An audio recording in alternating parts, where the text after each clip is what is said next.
The spectacular collapse of woke Hollywood. I'll tell you this, Japan, when they came out with their Legend of Zelda movie cast, I gotta say, pleased a lot of people who had woke Hollywood fatigue. Have you guys seen the casting for the new Zelda movie? It is incredible. So this is the cast, right? They've got this dude playing Link and this girl playing Zelda. They literally look like exactly the part. Like, for once, this is actually something where the characters look like the characters. And I'm very happy. I'm sure you guys have seen this, but this casting is S tier, and people were so upset. I don't want to get too sidetracked, but they were furious that Hunter Schafer, this transgender person, was unable to play Zelda. And it's like, dude, what the fuck did you think? It's like Japan's property. You think they're gonna like let that Western bullshit, that kind of slop, infiltrate one of their most successful franchises?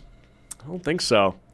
I don't think so. And also, it's like, yeah, that may have made some people on Twitter very happy, but you know what? It's like, it's totally subversive, dude. Like, let's not act like the goal of that isn't to subvert viewers' expectations, right? Like, they're expecting a woman, they're getting a trans woman, and like, you know, you're just playing political chess. It's tiresome. But anyway, the spectacular collapse of woke Hollywood. Like, let's think, you know, let's be honest. You know, a lot of these actresses and actors who are pushing this bullshit are getting pushed back by the larger community. And, you know, I'm happy to see it. Do you guys remember that really weird period of time where it seemed like Hollywood thought the entire country, nay, the entire world, was waiting breathlessly for its next sermon on racism and trans rights and how Trump is literally Hitler? Trump is Hitler. Trans people will always exist and we love you forever and ever. I do too, because that's apparently all we got to hear about from these people for years and years and years. I'm pretty sure it's been like a decade now, hasn't it? Time really does seem to fly when you're being lectured by champagne socialists. The lecturing was to the extent that I don't want to watch new movies anymore. And I'm pretty sure that I hate all celebrities all of the time. I understand nothing. For years and years, we've had to sit through so much Hollywood posturing and pontificating in the form of both celebrity opinions and the political messaging ham-fisted into basically every piece of entertainment. Stand up for justice! Stand up for justice! Stand up for America! Dude. Stand up for America! Trump is not a legitimate president! Am I saying that I hate white dudes? No, I'm not. But what I am saying is that if you make a movie that is a love letter to women of color, there is an insanely low chance a woman of color will have the chance to see your movie and review your movie. So we're all having a baby. Can these bitches shut the fuck up, please? I really never want to hear a goddamn word these people have to say. Getting in front of a microphone, right? You know you're supposed to talk into these, right? And when you're talking, people are listening. That's a problem. We can't have you talking, we can't have them listening, because you're speaking fucking hogwash, okay? I am just sick. It's woke fatigue, sure, but it's just, replace woke with fucking hogwash. None of this it doesn't make any sense. Trump is not a legitimate president. I am a robot. I am leaking cum from my mouth. Like, you're all retarded. Every single one of you. You have a job to act in front of a camera. You play a role, maybe you're good at it, maybe you're not, maybe your movie sucks, maybe it's good. Let's take all of that out of the equation and look at you as a person and how your brain works. You're stupid as shit. These people don't understand social issues and they talk about them the loudest, and that is embarrassing. It is embarrassing. Holy shit. I'm gonna be a dad.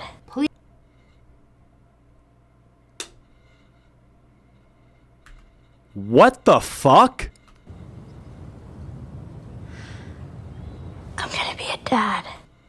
Yo, thank God I don't watch this stuff, dude. Is there an audience for this? Please just shut up. I'm going to be a dad. Personally, I'm glad that you think that you're a they, them, and are probably sterilizing yourself. But what is absolutely hilarious, at least in my opinion, is that somehow, some way, this entire culture of celebrity posturing has unceremoniously died. The same celebrities who spent the better part of a decade screaming at really anyone who has moderately right-of-center opinions has suddenly discovered that nobody cares what they think, and that screaming actually cost them money, fans, and careers. And because these people unfortunately thought that because people like listening to the words that are written for them to say, that people would, and should listen to the words that come from their brain and not from the script writers. This is like, we need to come up with a put the fries in the bag term for these people. Like, just read the lines. Just act the part, okay? That's it. That's all I want from you. Unless you're actually cool. In that case, you can talk, you can hang. Otherwise, usually what you're about to say about politics is going to be incredibly stupid and very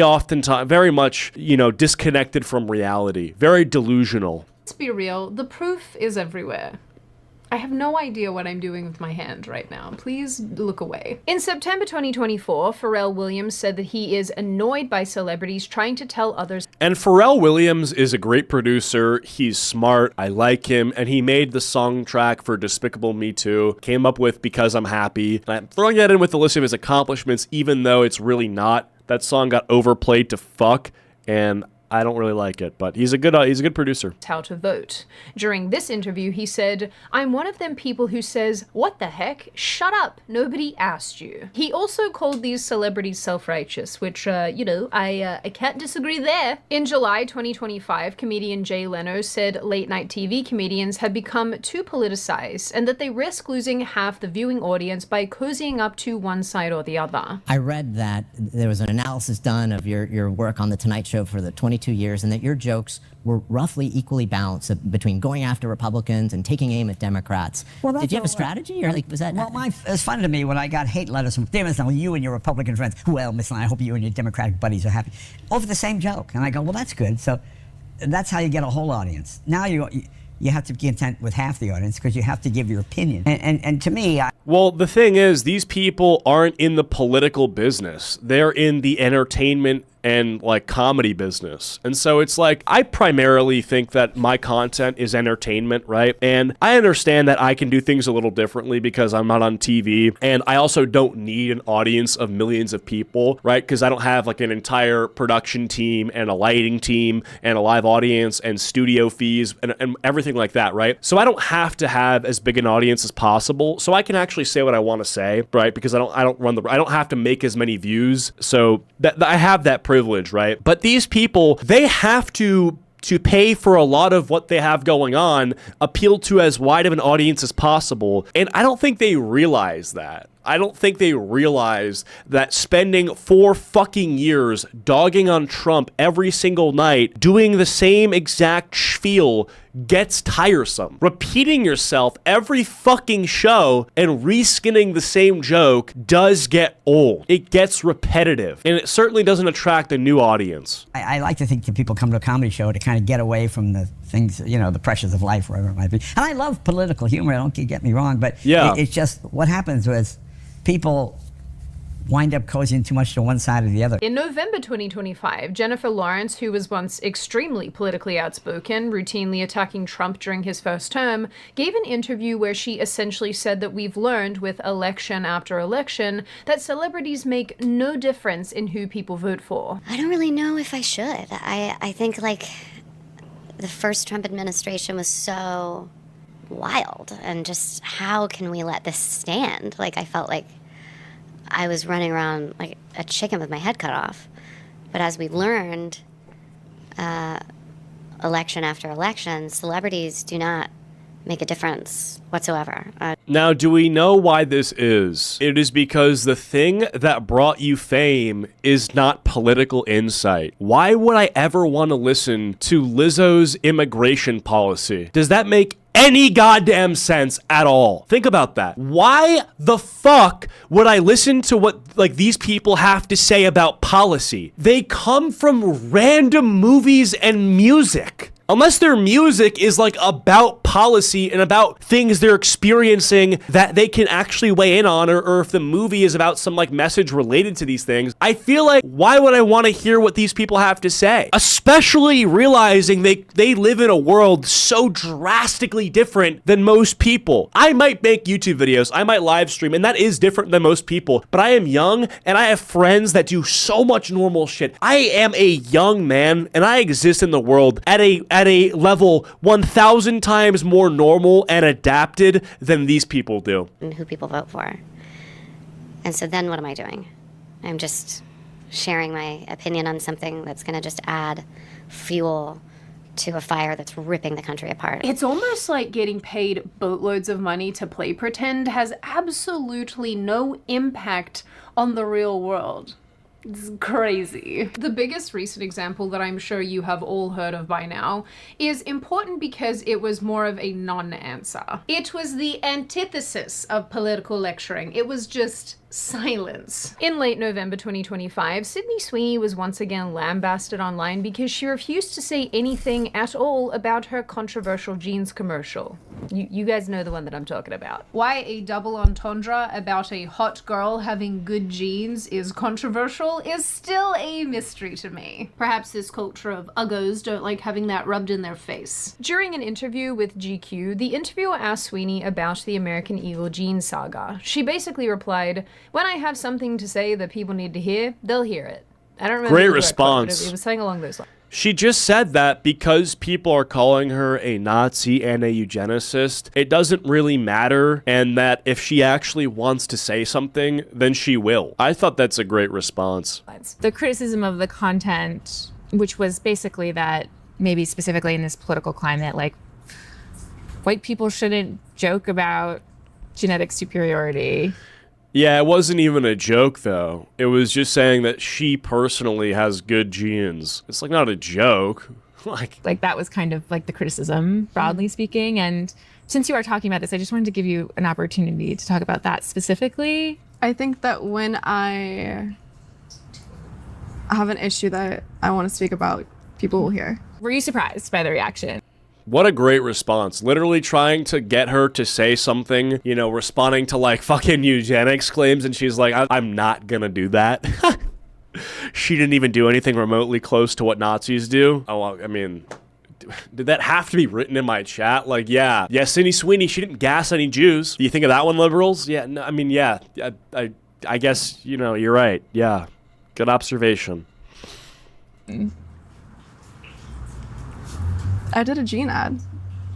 Seeing people losing their minds over Sydney Sweeney wasn't terribly surprising, given how much of a fuss she kicks up any time she's mentioned. Her non-apology, her lack of groveling, obviously made these people even angrier, because that is the one thing that they want in these situations. Groveling and penance. But Jennifer Lawrence's comments and Sydney Sweeney's non-response were both really interesting in their own right, because I think that they really do signal a bit of a sea change happening in Hollywood. One where actors, actresses, studios, and everyone in between have started to realize people do not care whatsoever about leftist politics, but more specifically, their leftist politics. And more importantly, that we don't want politics. Because there is honestly something so ironic about people in privilege talking about other people voting for candidates who claim that the people voting for them or who should vote for them have privilege. That's the irony. People with privilege telling their audience that they are privileged, right? It's actually a little fucking crazy, you know? It's like when Billie Eilish gets on the microphone and says,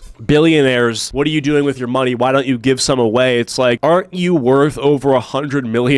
So what are you talking about? Like, oh, they're worth that amount of money and you're worth this much money, which is like still incredibly high. It's like super arbitrary. In the media that we consume at all. I do not want you. The most privileged people swear they aren't privileged and you're the problem. Literally, right? So it's like when you have people, you know, who have been given careers, very easy careers, like acting, it's challenging, but it isn't like, how do I say this? It doesn't require the same sort of effort and persistence that like getting a law degree or a, you know, doctor degree or whatever it is requires, right? Because that requires heavy intellectual ability, you know, rigor, all these sorts of things. And I'm not saying acting is, you easy, right? You compare it to some other jobs and it's not even close. And compared to, like, they're very overpaid as well. For gender or diversity quotas, I want storylines that make sense. And shirtless men running around punching holes in walls. It's not that much to ask. As most of us with eyeballs have observed for years and years, it seems that in Hollywood for the longest time, the only acceptable political stance was to be a progressive,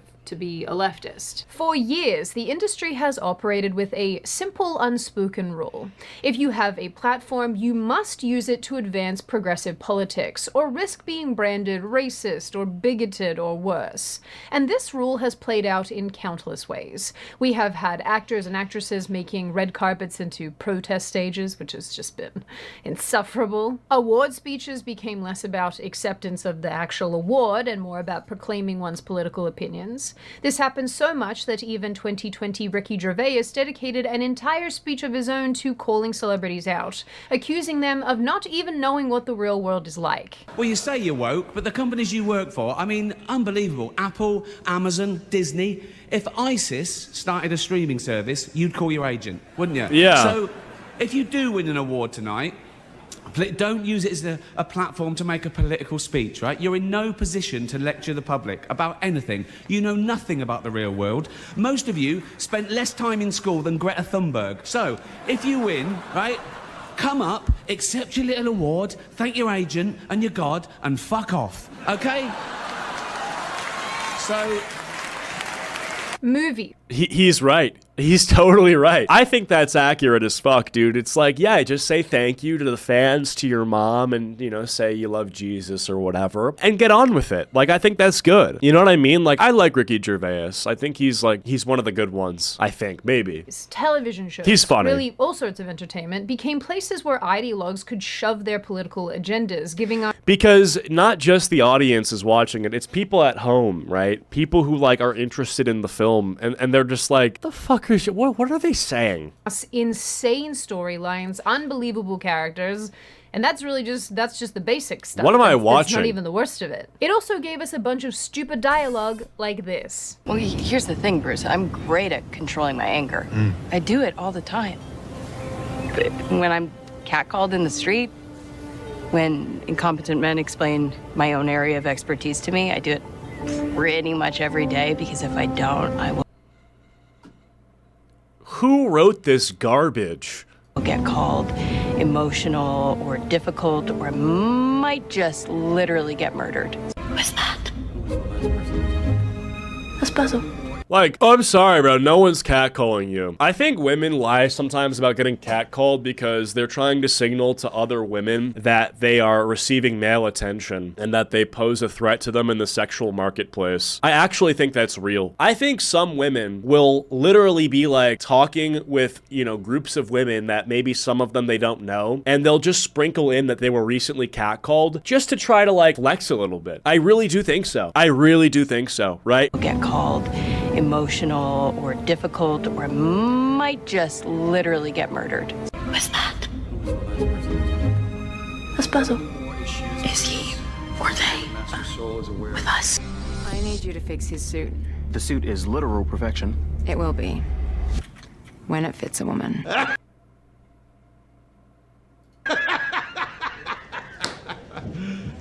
You serious? Well, there you guys have it. Now you've seen it. Ruby Rose's single facial expression. The absolute crap show that was Batwoman walked so that the acolyte could run. The term silence is violence, which was basically adopted by Hollywood, in a lot of ways became a weird, enforceable social contract for people in the industry. And those who didn't loudly adhere to it were fired, boycotted, and publicly shamed, like Chris Pratt, Gina Carano, and Zachary Levi. Side note, leftists also got attacked by their own here, like our girl Jennifer Lawrence, who also got flamed for not talking about issues in the Middle East early enough.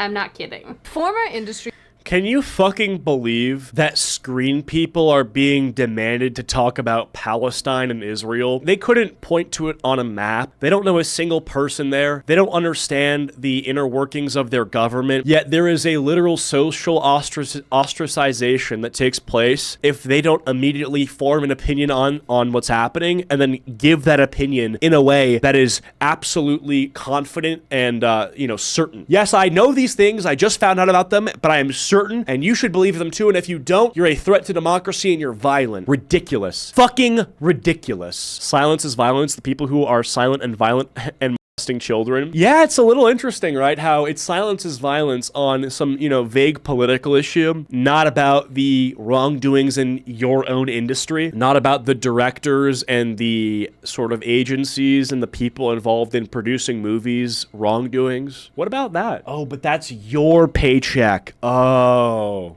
okay. I understand. Mainly explain that going against the progressive grain is actually career suicide, and simply remaining apolitical was no longer an option. Neutrality itself was recast as a sort of moral failing. But now that contract has been torn up. Hollywood is just spineless, en masse.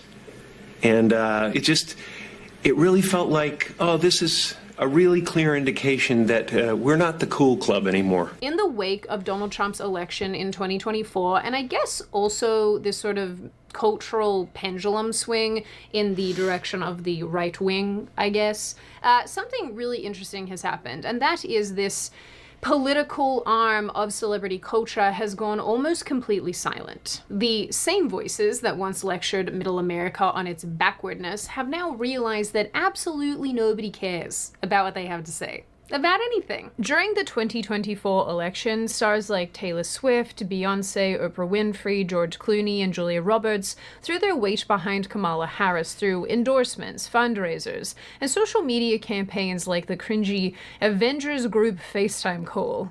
This gave me the... Nobody even fucking watches the Avengers since 2017. Avengers assemble for Kamala. Is she an Avenger? I don't remember her at all. I think you mean assembling.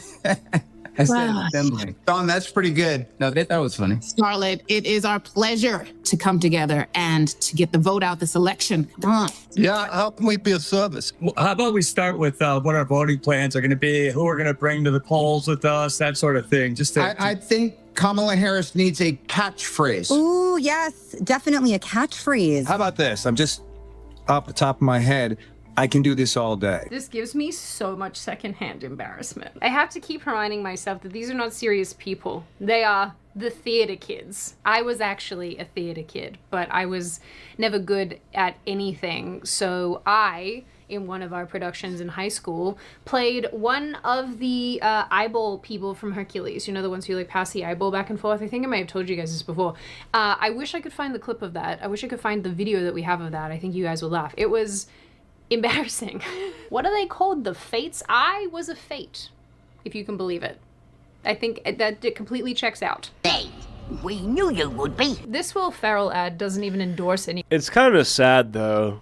Iron Man was the coolest movie I watched as a kid, and the guy who crafted a suit in the middle of Iran, you're telling me comes home, gets a vasectomy, and votes for Kamala? Day ruined. Day equals ruined, man. He just tells everyone to vote so Trump won't win, warning liberals that peers will hold anyone who doesn't vote responsible. This election is going to be one of the closest in history. Your vote will make the difference. That means you, Gary. Oh, blah, blah, blah. I'm just one person. No. Shut the up, Gary. Last time, only a few thousand votes kept Trump out of office. And this time, we will hold you personally responsible, Gary. I don't know, guys. This feels awfully Who the fuck is precedent. Gary? Is this legal? It feels like it should be illegal. Yet, after Trump's win in 2024... Well, what? They're basically saying that, they'll do not violence, but they'll say that if they lose, they're holding other people responsible. Well, it's like, well, what if they don't agree with you? What, like, are they allowed to vote in a way that they agree with? That seems sort of random. A lot of this noise seemed to just go away overnight, and it seems like a lot of these people realized that they were at risk of alienating fans. Also, because I'm pretty sure a bunch of us will die of cringe if we have to see any more Avengers phone calls or a bunch of celebrities singing Imagine. Do you guys remember that when they all sang Imagine when we were all locked in our homes over the big sneeze? Still makes PR experts attributed this to a fear of career repercussions, that fans might be less forgiving given over half the country use their voices to cast ballots.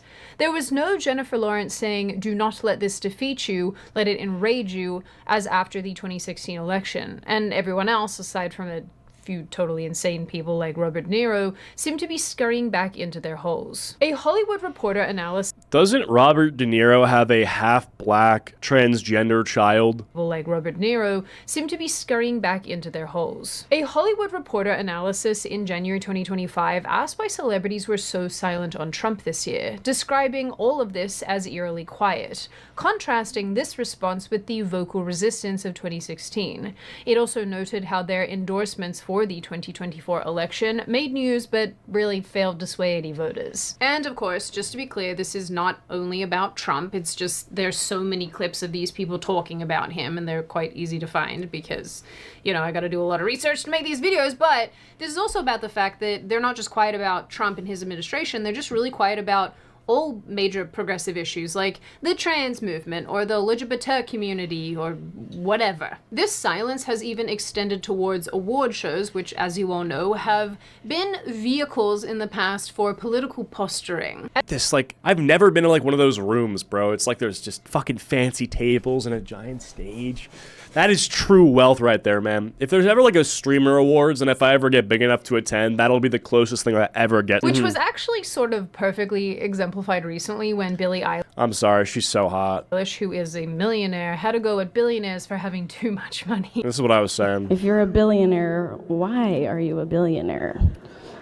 No hate, but yeah, give your money away, shorties. Love you guys. Thank you so much. Like, self-awareness. Zero. Oh no, the billionaires have too much money, but I'm a millionaire. Why don't you give your money away, Billy? Well, the problem is when people say millionaire, I think you have to understand that it's not just millionaire. It's like approaching 100 million. Eilish. Also, I don't understand how you don't understand how money works because no one's just walking around with $1 billion in their bank account. That's not what this is. Anyway, The Atlantic called the entire Golden Globes award show a muted resistance compared to 2017's fiery speeches by Meryl Streep and others, signaling the exhaustion and a recognition that woke advocacy no longer moves the needle. Then we also have people like Ellen DeGeneres and her wife, who even relocated abroad, listing their home for sale in March. This person looks like the Keebler elf. 2025, amid rumors of fleeing Trump 2.0, but honestly, I think this has more to do with the fact that she got exposed as like an insufferable demon wench that people don't want to work with, and so she probably just ran away because of that, and then, you know, made it seem like it was something. She's such a pedophile. But like I said, this isn't about What a Trump. freak. It's about how these people have made it seemingly their mission in life to attack normal, everyday, right-wing and conservative stances. Even going so far as to attack fans themselves when we disagree with something, calling us bigoted or sexist or racist. I remember when I hung out with Ellen for the first time, and I remember she was like touching on this child, and I was like, Ellen, please don't do that in front of me. Don't touch this child. And she was like, stop me then. And I'm like, well, I can't put my hands on you and make you stop. I'll go to jail, and I know that you'll make sure because you corrupt the judges and the legal system that you'll put me in a bad jail. She's like, exactly, so don't put your hands on me. You've met her? Yeah, I met Ellen. She was diddling a kid. I saw it happen. Literally touching a child in front of me. Basically flexing how much power she has, like, over me. Or whatever. Which also Very just sad. doesn't work anymore as a series of insults because absolutely nobody cares about being called these names. I know I'm bigoted. I do not care. Thank you. But the failure, the disintegration of woke celebrity Hollywood does not stop here. As we've seen over the years, journalists have tried very hard to trap celebrities, actors, and actresses with questions posed to them, trying very hard to get a soundbite or force a specific answer out of them to fuel an agenda. We've also seen numerous situations recently that have taken place that show this is continuing to be done. Sydney Sweeney, of course, is one example, as she beautifully stonewalled this absolute noodle person. But I also mentioned on this channel a few weeks ago how Keira Knightley, in the most British of ways, essentially told a journalist to get effed when she was asked about J.K. Rowling basically being a giant transphobe. Is that her? Voicing Professor Umbridge. Damn, she's a baddie too. In the new Harry Potter audiobooks. I was wondering, are you aware that some fans are calling for a boycott, given J.K. Rowling's ongoing campaign against trans people? I was not aware of that, no. I'm very sorry. You know, I think we're all living in a period of time right now. We're all going to have to figure out how to live together, aren't we? Actor Tom Felton, who was also in Harry Potter, he played Draco Malfoy. Damn, what a good response. Was You don't know Keira Knightley? No, clearly I don't, but I'd get with her nightly. Asked a similar question recently about J.K. Rowling. He answered that her views on trans people don't affect him, and he remains in admiration of her for the good things that she's done and accomplished in her. It doesn't impact me. He literally said, I'm not trans. I don't give a fuck if she's transphobic. That is the coolest response ever. Is J.K. Rowling racist? Oh, she is? Wait, against my race? No? Oh, yeah, we're good then. Life. There's the sort of Twitterverse controversy around J.K. Wow, my left ear is fucking loving that, or my right ear. Rowling's views impact you at all, or impact your work in the world at all? No, I can't say it does. I'm not really that attuned to it. The only thing I always remind myself is that I've been lucky enough to travel the world. Here I am in New York, and I have not seen anything bring the world together more than Potter. Dude, that's so awesome. She's responsible for that, so I'm incredibly grateful. Only a few years ago, a responses like this, would have never happened because they weren't allowed to happen. And celebrities have probably thought for the longest time that they had to toe the party line. Or maybe the majority of them are actually this insane. It's really hard to tell. But now this need to be a perfectly progressive leftist radical has come to an end, and I think that's a really, really interesting development. It seems that a couple things are happening. Number one, you have celebrities who don't seem to feel a need anymore to worship at the woke altar, but simultaneously you also have a bunch of celebrities and actors and actresses who are now expressing their right-leaning or libertarian-leaning or even centrist-leaning viewpoints without any sort of pushback, and they're doing it more loudly, they're doing it more regularly, and they're doing it with a pretty nice reception. This includes people like Spencer Pratt, who is currently going so hard at Governor Gavin Newsom over the failure of the California state government to help the Palisades fires, which were honestly like pretty horrific. And beyond that, a growing number of actors and actresses are switching from left-leaning or Democratic affiliations to conservative or independent stances, reflecting disillusionment with woke pressures. The asymmetry here doesn't indicate— Is it like anybody who I actually care about, though? Probably not. A tactical retreat. I think it's an indication of the collapse of an entire cultural regime. What I think we are witnessing right now is the rapid, visible disintegration of woke Hollywood, not because its opinions and views have suddenly changed overnight, but because the three foundational pillars of all of this have simultaneously cracked. Which Those are? being the public has demonstrated in the clearest possible terms That they don't want to hear it, right? So that's pillar number one. People are sick and tired of hearing this nonsense, right? I think everyday people who consume this media and want to engage with the actors and actresses are sick of hearing what these people have to say about politics. Like, they'd be more interested in hearing what kind of burger they get from In-N-Out. That's number one. That it is exhausted by celebrity moralizing and will punish it at the ballot box and at the box office. Studios and talent agencies, whose only real religion is profit, let's be real, have quietly issued new marching orders. Political preaching is now a liability, not an asset. Someone really needs to tell Rachel Zegler. We've even seen this very recently with companies and studios slashing DEI programs altogether, or, in the very least, removing them from public view. And then we have progressive celebrities themselves who have performed the ultimate cost-benefit analysis and concluded that their opinions do not, in fact, make any difference. That's another one. It just doesn't work. Like, let's say people didn't want to hear it. If enough people did want to hear it, that it changed the outcome of elections, then we'd see more people doing this, right? Like the sort of, I don't care if it's annoying, I care if it works mentality, but it doesn't even work. So that's another thing, right? Jennifer Lawrence isn't changing the outcome of elections. Jojo Siwa isn't changing the outcome of elections. These people cannot change the minds of everyday people's experiences that form their voting, right? You can't convince somebody that they have privilege when they are struggling to pay rent and are still asked for 50% of their fucking money in taxes or child support payments or, you know, like whatever it may be, you know? So you're asking people whose experiences push them a certain way politically to ignore all of those experiences because you asked them to. That is fucking retarded, and it will never work, ever. And that continuing to offer them only alienates the audience that pays their salaries. And this is all, obviously, just the tip of the iceberg. I actually pointed this out recently in a video that I made about Rachel Zegler, but in contrast to Keira Knightley, Jennifer Lawrence, and Sydney Sweeney, Zegler has made it her personal goal to be as political as possible. Yeah. She even gave a speech recently where she reaffirmed that actors and actresses have a duty to express their political... The dumbest shit ever. You don't have a duty to do this. You don't have a duty to say anything at all. If your job is to act, that's all you are expected and have to do. Opinions, which no they don't. And yet, crazily, she is more unpopular than ever.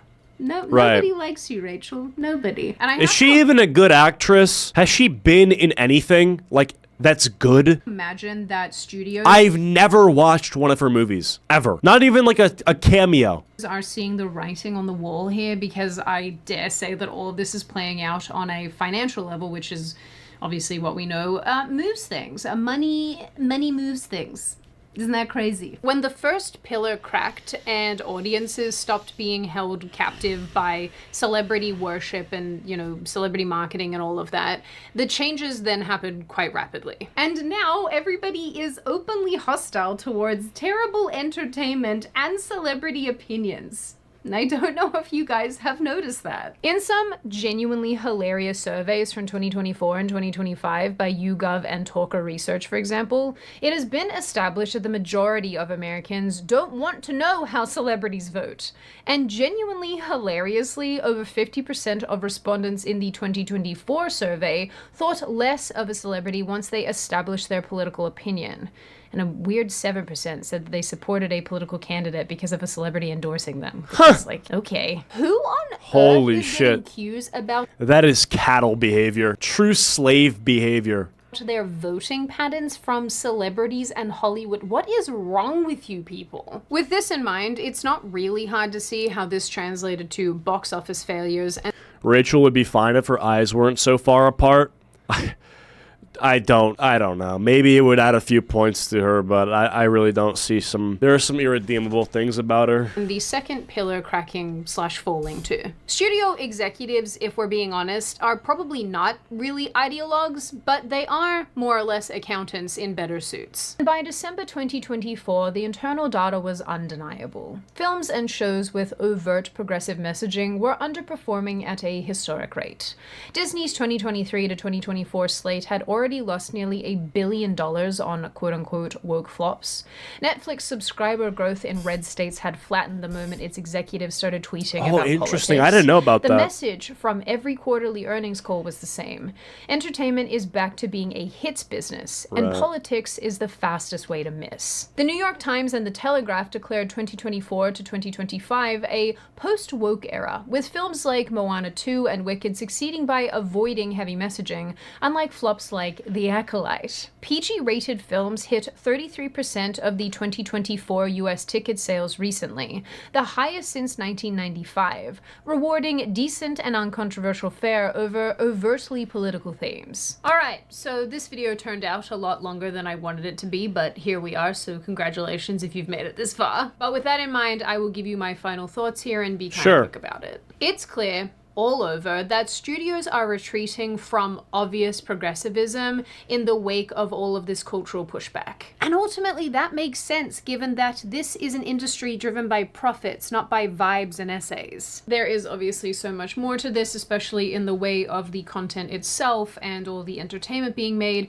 but when we look at celebrity culture, the loudness, the forcefulness is just seemingly falling off. That's really it. I mean, that's just accurate, yeah. And if all this data is true, especially about Netflix subscribers flattening in red states, that's really interesting. And I really think that probably does have something to do with the content, not just like the business model, like subscriptions or like the economy. I think it probably has to do with the content more than anything, right? So yeah, interesting topic. If you guys liked this video, please be sure to leave a like. If you didn't, leave a dislike. And I'll see you guys all later. Goodbye.